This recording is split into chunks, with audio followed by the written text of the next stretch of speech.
Un matin tranquille à Burgos, je traîne un peu au lit sans me presser. Puis je descends vers un bar pour prendre mon petit déjeuner. La ville est calme, il n'est pas encore 10 heures, j'erre dans les rues presque vides, bercé par la lenteur du moment. À 11 heures, je grimpe dans le petit train touristique. Cette fois, c'est assis que je parcours les rues de la ville. Je découvre de nouveaux quartiers, dont celui perché sur la colline du Cerro del Castillo. Il domine le centre historique et offre une vue panoramique impressionnante sur l'ensemble de la ville. Vers midi, je reprends la marche. À peine 11 km jusqu'à l'auberge.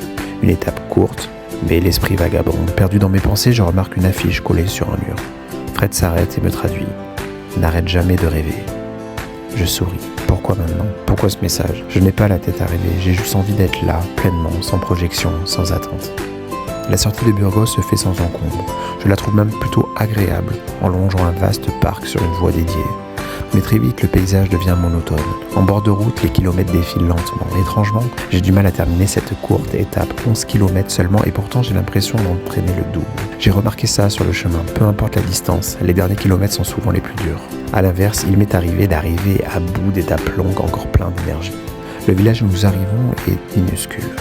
En explorant les environs, nous tombons sur une auberge en mode nativo. L'hôte, une femme volubile et chaleureuse, nous accueille avec enthousiasme et nous invite même à prendre l'apéro avec une dizaine d'autres pèlerins. Je recroise Hervé, un breton sympathique, rencontré 2 ou 3 jours plus tôt. Plusieurs nationalités sont représentées autour de la table. On baragouine, un anglais hésitant, on rigole, on parle fort. La discussion finit par dériver sur la politique internationale. Je m'éclipse. Plus tard, on se retrouve à 3 pèlerins pour boire un verre dans un coin tranquille. Puis je rejoins Fred pour dîner à notre auberge. Il est à peine 21h30, nous sommes 3 dans le dortoir avec un autre pèlerin allemand.